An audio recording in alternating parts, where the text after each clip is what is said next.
नमस्कार दोस्तों, मैं मुकेश कुमार सिराधना आप सभी का श्री श्याम यूट्यूब चैनल पर हार्दिक स्वागत करता हूं। और हम पढ़ रहे थे राजस्थान का एकीकरण और राजस्थान के एकीकरण के इस पार्ट को आगे बढ़ाते हैं। पिछले पार्ट डाले हुए हैं, देखिए आगे। राजस्थान के एकीकरण का आज तीसरा चरण है। देखो तीसरा चरण, इस तीसरे चरण का नाम है संयुक्त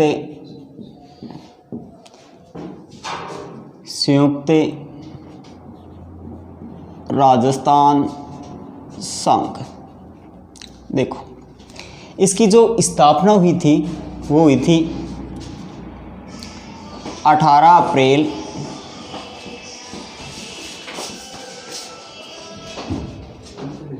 1948 ईस्वी में। 18 अप्रैल 1948 ईस्वी में। देखिए इसमें क्या किया गया, संयुक्त राजस्थान संघ है।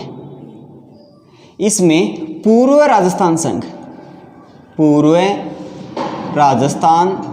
संघ और पूर्व राजस्थान संघ के अंदर मिलाया गया किसको, उदयपुर को।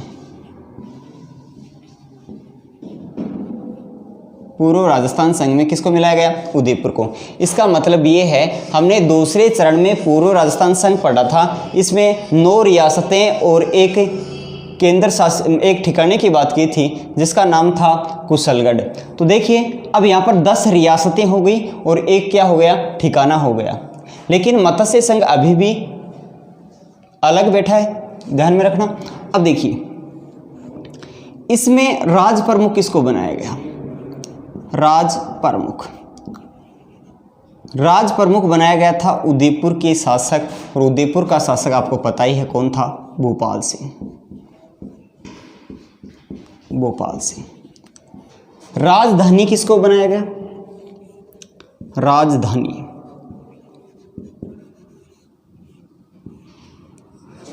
बनाया गया था उदयपुर को।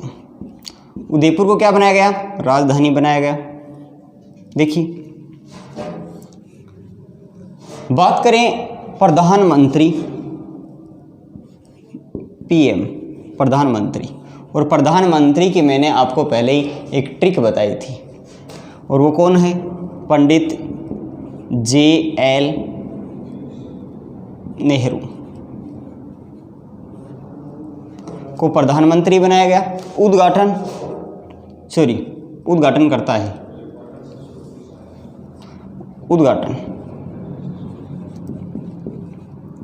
उद्घाटन करता पंडित JL नेहरू। मैंने ट्रिक बताई थी आपको प्रधानमंत्री की, उद्घाटन करता की गोडगिल चाचा पटेल। तो पीएम कौन था, प्रधानमंत्री माणिक्यलाल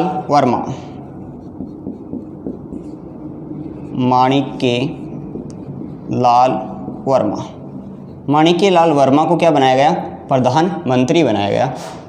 अब देखिए उपराज प्रमुख की बात आती है, उपराज प्रमुख।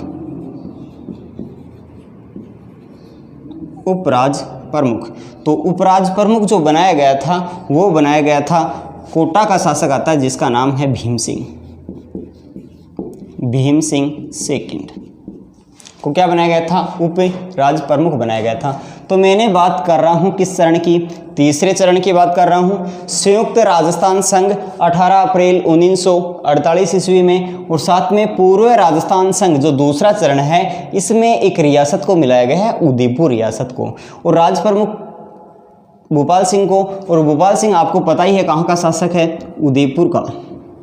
उदयपुर का शासक है भोपाल सिंह। उसको क्या बनाया गया, राज प्रमुख बनाया गया। राजधानी उदयपुर को बनाया गया। उद्घाटनकर्ता पंडित जवाहरलाल नेहरू था।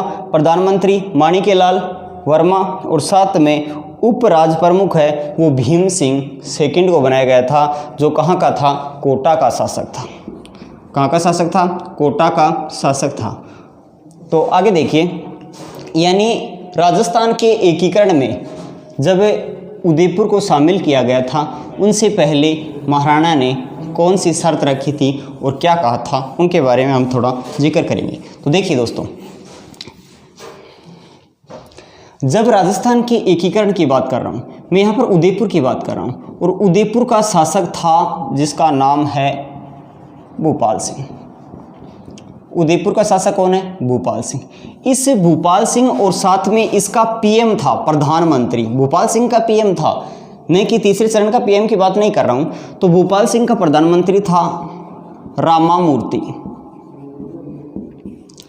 इस रामामूर्ति और भूपाल सिंह ने मेवाड़ महाराणा ने कहा था कि जो राजस्थान का मानचित्र है या भारत का मानचित्र है, इसके अंदर जो मेवाड़ का जो इतिहास है वो बहुत ही गौरवपूर्ण रहा हुआ है, और हम भारत में या राजस्थान में विलीन होकर हमारे मेवाड़ के मानचित्र को खराब नहीं करना चाहते।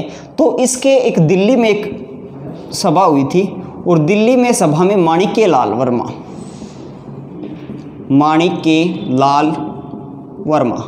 इस माणिक्यलाल वर्मा ने इनका विरोध करते हुए कहा था कि मेवाड़ की जो 20 लाख की जनसंख्या है, 20 लाख की जनसंख्या का केवल भूपाल सिंह यानी महाराणा, मेवाड़ महाराणा व उसके मंत्री उनका फैसला नहीं कर सकते, क्योंकि ये जो सवाल है, ये फैसला है, ये 20 लाख की जनसंख्या का क्या है? फैसला है। तो दोस्तों, मैंने ये कहा कि उदयपुर का जो शासक है भूपाल सिंह व उसका प्रधानमंत्री रामामूर्ति ने कहा था कि हम मेवाड़ को भारत में विलय करके हमारे मानचित्र को खराब नहीं करना चाहते हैं, इसलिए इसके विरोध करते हुए दिल्ली में एक भाषण में माणिक्यलाल वर्मा ने कहा था कि मेवाड़ की 20 लाख की जनसंख्या का जो फैसला है वो भूपाल सिंह व उसका प्रधानमंत्री रामामूर्ति है वो नहीं कर सकते। तो आगे देखिएगा। तो एकीकरण में जब शामिल होने से पहले इन्होंने क्या शर्त रखी थी? देखो, तो संयुक्त राजस्थान संघ की मैं बात कर रहा हूँ, और इसमें शामिल होने से पहले जो मेवाड़ जो महाराणा है, मेवाड़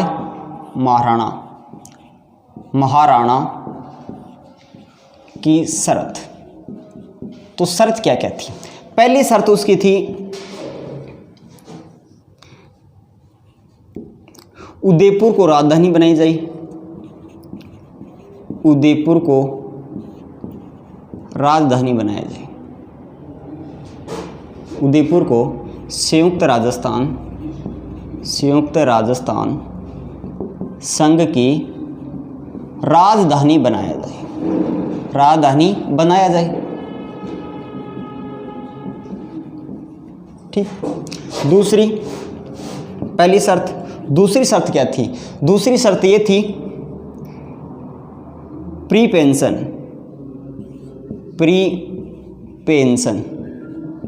20 लाख रुपए दिए जाए। जो प्री पेंशन है वो 20 लाख रुपए दिए जाए। और तीसरी शर्त थी राज प्रमुख का पद वंशानुगत किया जाए,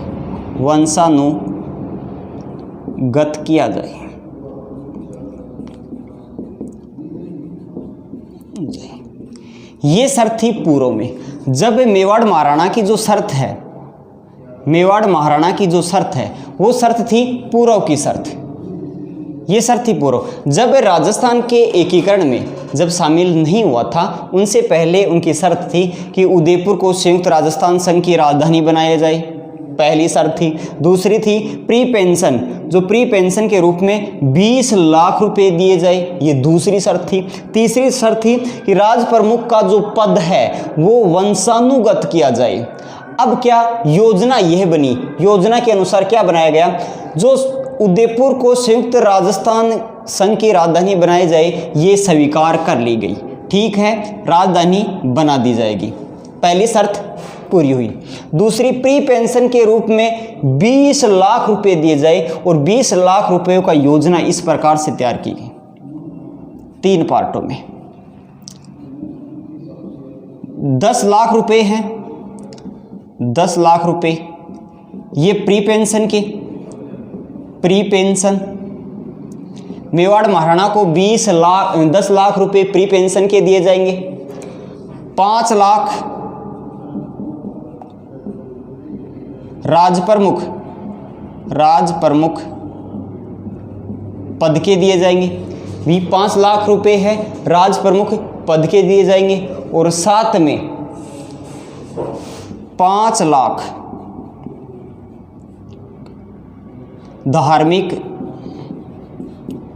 धार्मिक खर्चा, यानी धार्मिक स्थलों पर जो खर्चा है वो दिया जाएगा।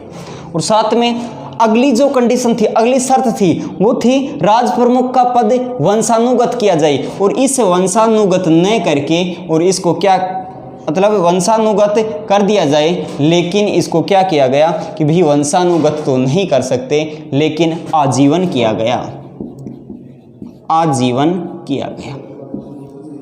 तो देखिए, संयुक्त राजस्थान संघ में शामिल होने से पहले मेवाड़ जो महाराणा जो भूपाल सिंह है, उनकी शर्त थी उदयपुर को संयुक्त राजस्थान संघ की राजधानी बनाई जाए, प्री पेंशन के रूप में 20 लाख रुपए दिए जाए, राज प्रमुख का पद वंशानुगत किया जाए। और योजना यह बनी कि उदयपुर को राजधानी बनाया गया, किसकी? संयुक्त राजस्थान संघ की राजधानी बनाया गया। 20 लाख रुपए जो पेंशन के थे, प्री पेंशन के थे, उनका 10 लाख रुपए प्री पेंशन के रूप में, 5 लाख रुपए राज प्रमुख पद का वेतन है भी, यहां लिख देता हूं वेतन। और साथ में 5 लाख रुपए धार्मिक कार्यस्थलों पर खर्चा दिया गया। और राज प्रमुख का पद वंशानुगत नहीं किया गया, और क्या किया गया यहाँ पर? आजीवन किया गया। ये थी मेवाड़ महाराणा की शर्तें। आगे देखो,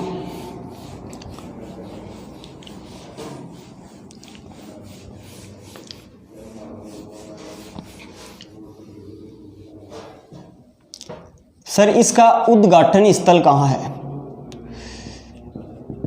उद्घाटन स्थल दोस्तों याद रखना, उद्घाटन स्थल है सिटी प्लेस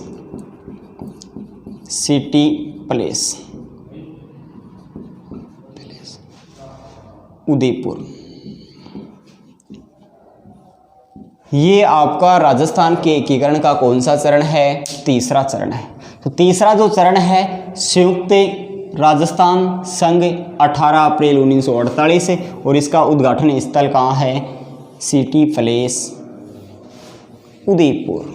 अब देखिए चौथा चरण की बात करते हैं। चौथा चरण, और चौथा चरण का नाम आपको पता ही है, बृहत राजस्थान संघ। बृहत राजस्थान संघ 30 मार्च 1939। दोस्तों ध्यान में रखना, इसी चौथे चरण में 30 मार्च को प्रतिवर्ष राजस्थान दिवस मनाया जाता है।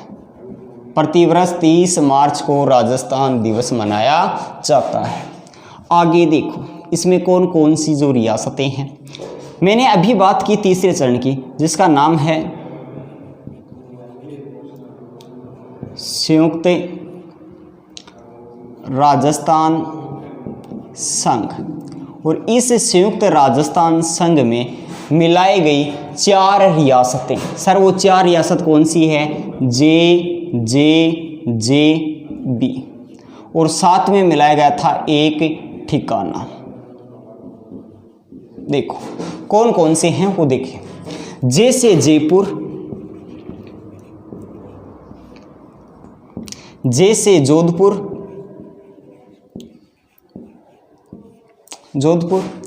जे से जैसलमेर,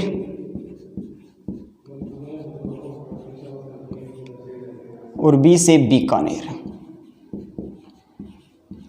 और जो एक ठिकाना था वो था दोस्तों लावा, क्योंकि मैंने पहले बताया था लावा कहाँ है? टोंक में है, वर्तमान टोंक में है। लेकिन पहले कौन सी रियासत के अंतर्गत आता था? जयपुर रियासत। जब जयपुर रियासत का मिलन होगा उसी समय इस ठिकाना का भी मिलन हुआ था। तो देखिए जयपुर, जोधपुर, जैसलमेर, बीकानेर और लावा। अब देखो यहाँ पर बनाई गई दोस्तों राजधानी। वो राजधानी बनाई गई थी किसको? जयपुर को। और ये आपकी स्थायी राजधानी बन चुकी है। राजस्थान की आज वर्तमान में भी राजधानी कौन सी है? जयपुर। तो ये राजधानी बनाई गई और ये राजधानी बनाई गई थी सत्यनारायण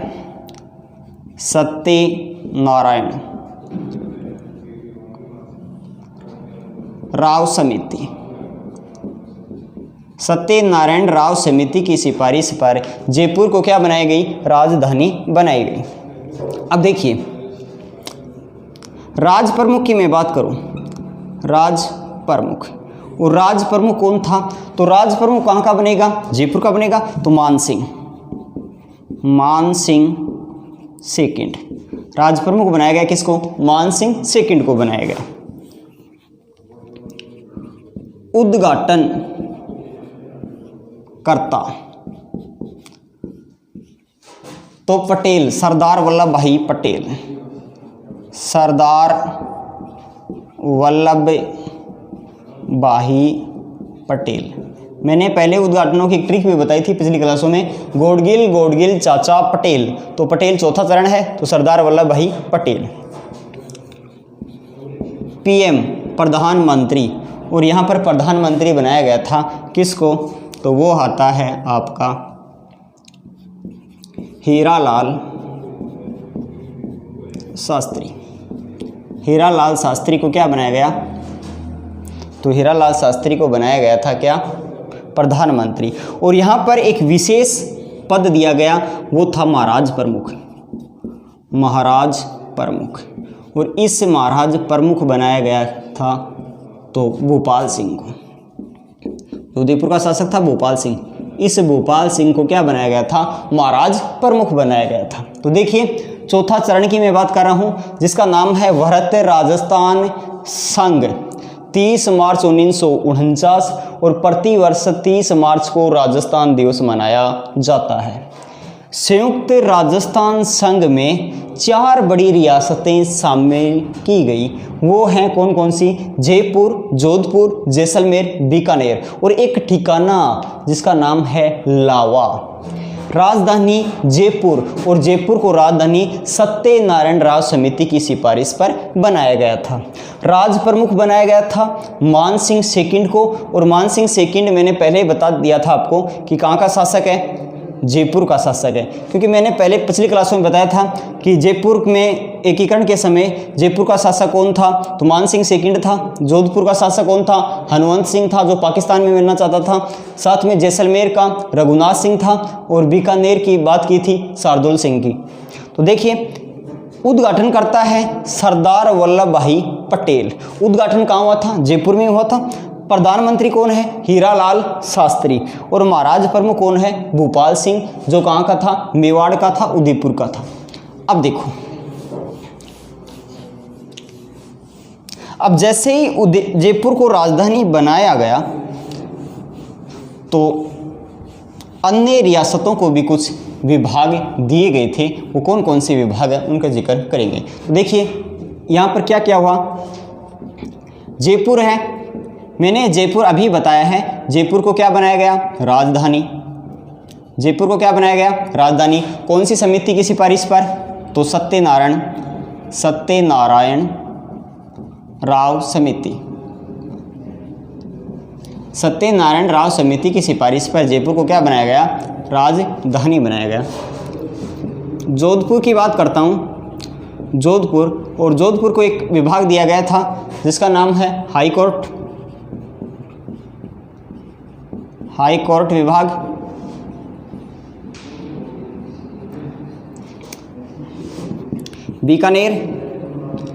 बीकानेर को दिया गया था एजुकेशन डिपार्टमेंट, यानी शिक्षा विभाग। शिक्षा विभाग।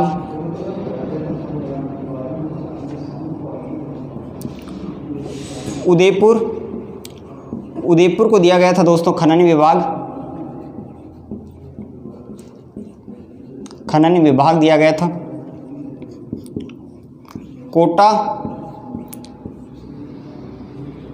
कोटा को दिया गया था वन विभाग।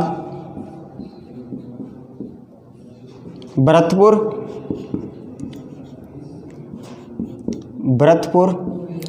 और भरतपुर को विभाग दिया गया था कृषि विभाग। कृषि विभाग दिया गया।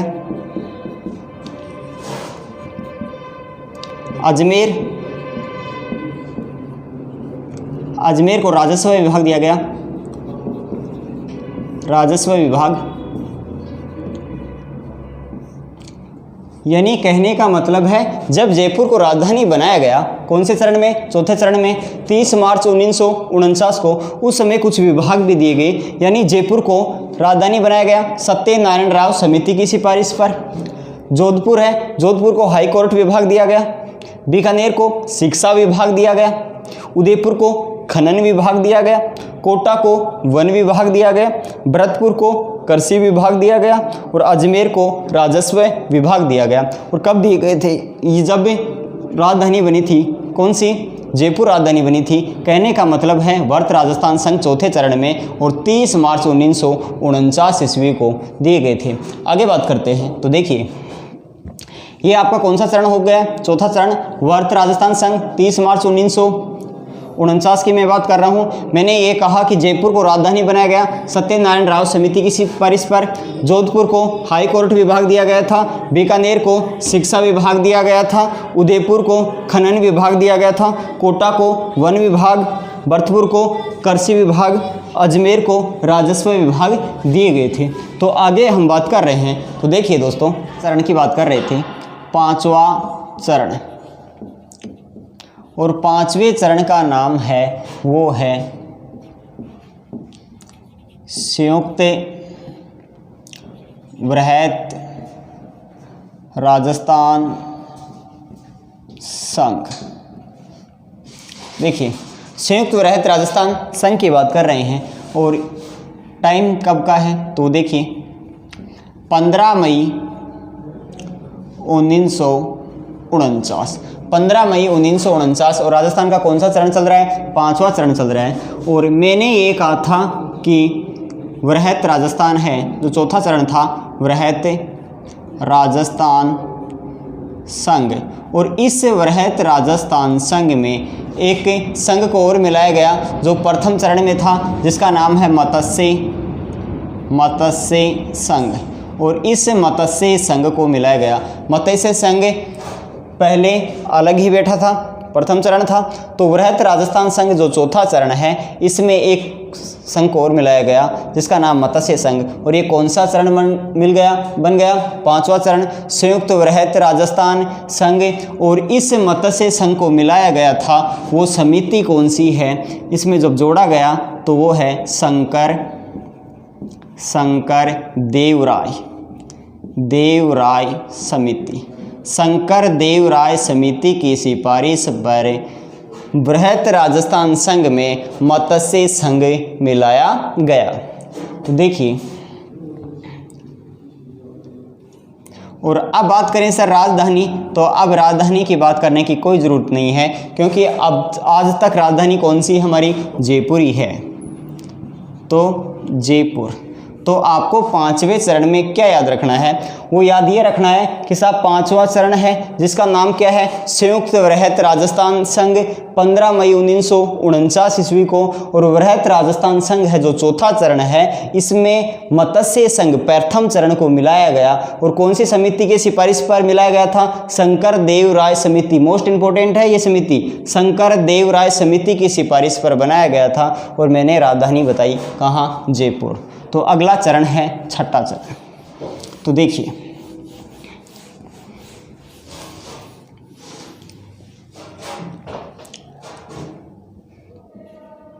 छठवां चरण कौन सा है, छठा चरण है राजस्थान संघ।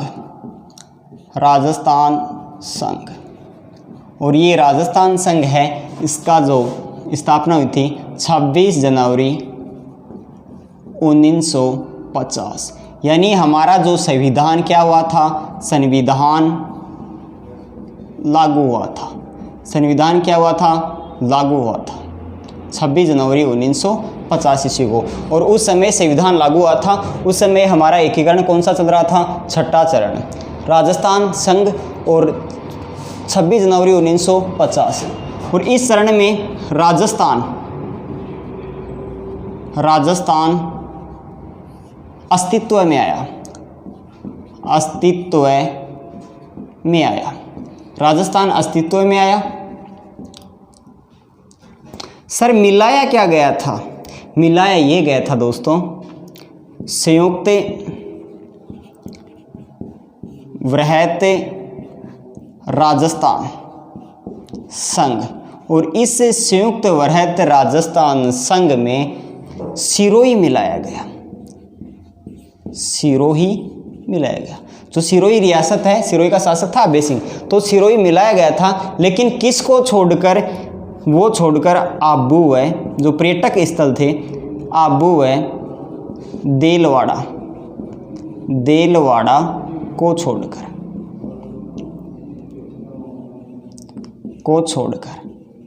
यानी आबू व देलवाड़ा को छोड़कर जो संपूर्ण जो सिरोही है वो मिला ली गई थी। क्योंकि आपको पता है सिरोही से एक व्यक्ति का संबंध है जिसका नाम है गोकुल भाई भट्ट। गोकुल भाई भट्ट, और गोकुल भाई भट्ट है जिसे कहा जाता है राजस्थान का गांधी, और इसका संबंध है हथलगांव सिरोही। हथलगांव सिरोही इसे कहा जाता है दोस्तों राजस्थान का गांधी। राजस्थान का गांधी कहा जाता है गोकुल भाई भट्ट को। अब देखो हुआ क्या, जैसे सिरोही को मिला रहे थे तो मतलब राजस्थान वालों ने ये कहा कि हमें, मतलब सिरोही को नहीं मिला, सिरोही को गुजरात में मिला रहे थे, तो उन्होंने कहा कि जो गोकुल भाई भट्ट है उनका संबंध तो राजस्थान से रहा हुआ है, वो राजस्थान के क्या हैं? गांधी हैं, तो हमारे इस सिरोही वाले क्षेत्र को इसमें मिला दिया जाए। लेकिन जो हथलगांव है, इस हथलगांव का यानी आबू व देलवाड़ा को छोड़कर जो हथलगांव वाला जो हिस्सा था वो मिला दिया गया था, सिरोही में मिला दिया गया था संपूर्ण सिरोही को, लेकिन छोड़कर किसको? आबू व देलवाड़ा को छोड़कर शेष सिरोही को मिला दिया गया था। लेकिन गोकुल भाई भट्ट के बारे में पूछें तो इसका संबंध दोस्तों ध्यान में रखना हथलगांव सिरोही से है और राजस्थान का क्या है? गांधी है। आगे देखो, तो ये मैंने कहा कि जो छठा चरण है राजस्थान संघ है। 26 जनवरी 1950 की बात की, 26 जनवरी को संविधान लागू हुआ था, और 26 जनवरी को हम कौन सा गणतंत्र दिवस मनाते हैं? गणतंत्र दिवस 26 जनवरी को मनाया जाता है। साथ में राजस्थान है ये अस्तित्व में आ गया था, और उस समय दोस्तों ध्यान में रखना इसी चरण में 19 रियासतें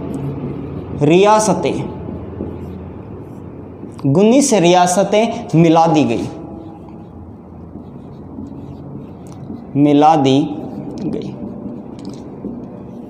19 रियासतें मिला दी गई, और साथ में 3 ठिकाने मिला दी गई। यानी 19 रियासतें और 3 ठिकाने हैं, वो राजस्थान के किस चरण में मिला दिए गए थे? वो है दोस्तों छठा चरण है, जिसका नाम है राजस्थान संघ, 26 जनवरी 1950 को। अब आप बात करेंगे सर आपने प्रारंभ में ये कहा था कि 19 रियासतें हैं, 3 ठिकाने हैं, एक केंद्र शासित प्रदेश है, अभी एक केंद्र शासित प्रदेश अभी बाकी है, तो वो कौन से चरण में सम्मिलित किया जाएगा? वो चरण है कौन सा? 7वां।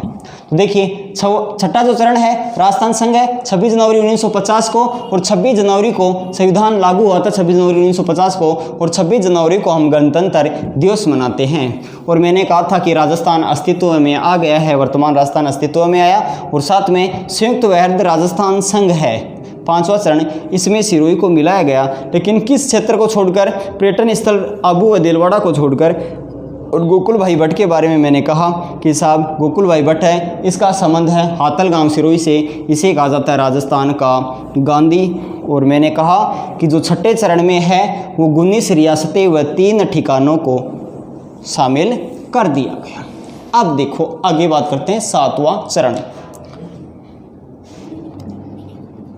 7वां चरण, और इस 7वें चरण का नाम है राजस्थान संघ। राजस्थान संघ 1 नवंबर 1956। 1 नवंबर 1956। तो देखिए राजस्थान संघ है। अब 1 नवंबर की मैं बात करूं तो दोस्तों ध्यान में रखना, मैंने 30 मार्च की बात की थी, राजस्थान दिवस मनाया जाता है। अगर आपसे प्रश्न कर लिया जाए राजस्थान दिवस तो 30 मार्च आंसर होगा। अगर आपसे प्रश्न कर लिया गया कि राजस्थान स्थापना दिवस तो 1 नवंबर 1956 आएगा, क्योंकि राजस्थान का एकीकरण क्या हुआ था, पूर्ण हुआ था।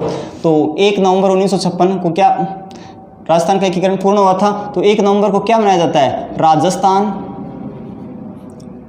स्थापना दिवस। राजस्थान स्थापना दिवस मनाया जाता है 1 नवंबर 1956 को। देखिए इस चरण में क्या हुआ था, राजस्थान का एकीकरण, राजस्थान का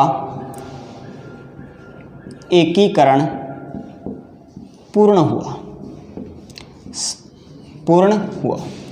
राजस्थान का एकीकरण क्या हुआ, पूर्ण हुआ।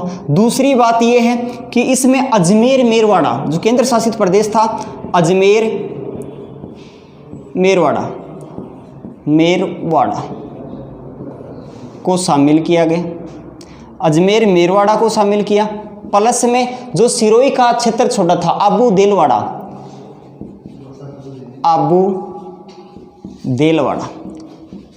इस आबू देलवाड़ा को भी मिलाया गया।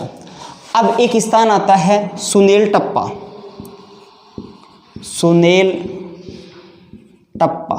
और ये सुनेल टप्पा है, ये था दोस्तों एमपी, और इस सुनेल टप्पा जो स्थान है एमपी का, इसको राजस्थान में मिलाया, और इसके स्थान पर एमपी वालों ने क्या दिया, सिरोज जो क्षेत्र है वो सिरोज झालावाड़ में है, झालावाड़, और ये सिरोज झालावाड़ को एमपी को सौंपा।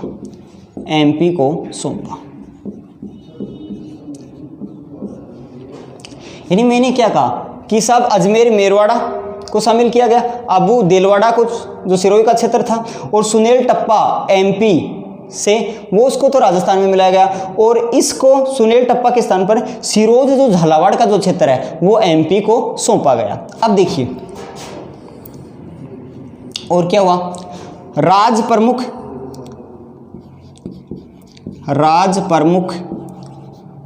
व महाराज प्रमुख पद समाप्त किए गए। यानी राज प्रमुख और महाराज प्रमुख पद को क्या कर दिया गया, समाप्त कर दिया गया। तो इसके स्थान पर राज्यपाल पद का क्या किया गया था, सर्जन किया गया था। तो देखिएगा दोस्तों 7वां चरण की बात कर रहे हैं, राजस्थान संघ है, 1 नवंबर 1956 की बात कर रहा हूं, और 1 नवंबर को राजस्थान स्थापना दिवस मनाया जाता है। मैंने ये कहा था कि 1 नवंबर 1956 को राजस्थान का एकीकरण पूर्ण हुआ, और कौन से चरण में पूर्ण हुआ था, 7वें चरण में, और अजमेर मेरवाड़ा प्लस आबू देलवाड़ा और सुनेल टप्पा को राजस्थान में मिलाया गया, और सिरोज झालावाड़ को एमपी को दे दिया गया, सौंप दिया गया। और यहाँ पर इस 7वें चरण में राज प्रमुख और महाराज प्रमुख जो पद है इनको क्या कर दिया गया, समाप्त कर दिया गया। तो आगे देखिए, तो यहाँ पर एक पद का सर्जन किया गया, और वो पद कौन सा है, राज्यपाल पद। तो देखिए राज्यपाल पद का सर्जन किया गया। यानी राजस्थान में राज्यपाल पद का सर्जन कब किया गया, तो 1 नवंबर 1956 को किया गया था। और आपको पता होगा संविधान संशोधन की भी मैं बात करूं तो 7वां संविधान संशोधन आता है, 7वां संविधान संशोधन, और ये 7वां संविधान संशोधन हुआ था 1956 ईस्वी में। तो देखिए दोस्तों, जब जैसे ही राजस्थान का एकीकरण पूर्ण हुआ था उस समय राज्यपाल का पद सर्जन हुआ था, और राजस्थान का प्रथम राज्यपाल किसको बनाया गया, तो प्रथम राज्यपाल बनाया गया था गुरुमुख निहाल सिंह को।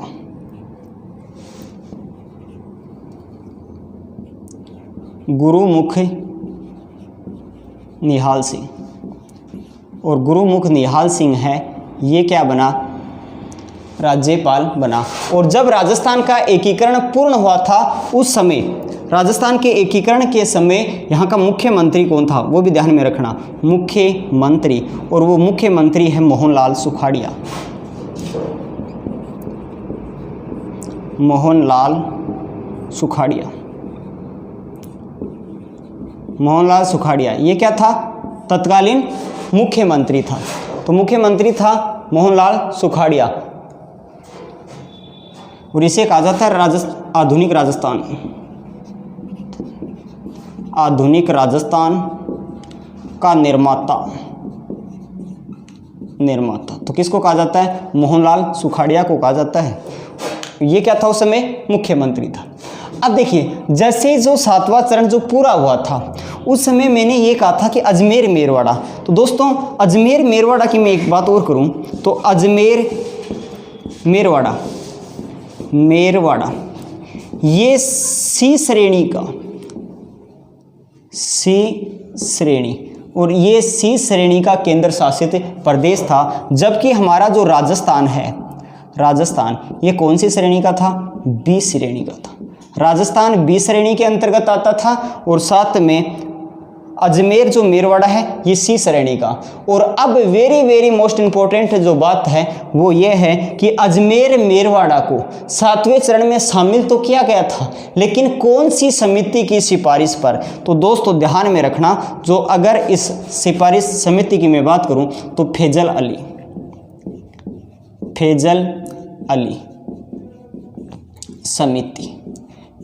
अली समिति की सिफारिश पर अजमेर मेरवाड़ा जो केंद्र शासित प्रदेश है इसको राजस्थान में शामिल किया गया था, और राजस्थान का एकीकरण 7 चरणों में पूरा हुआ। 8 वर्ष 7 माह 14 दिन लगे थे।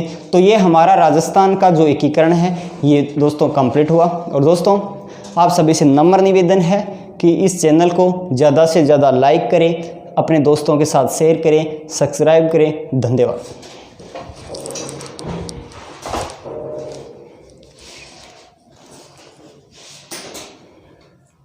हाय जानू, कैसे हो?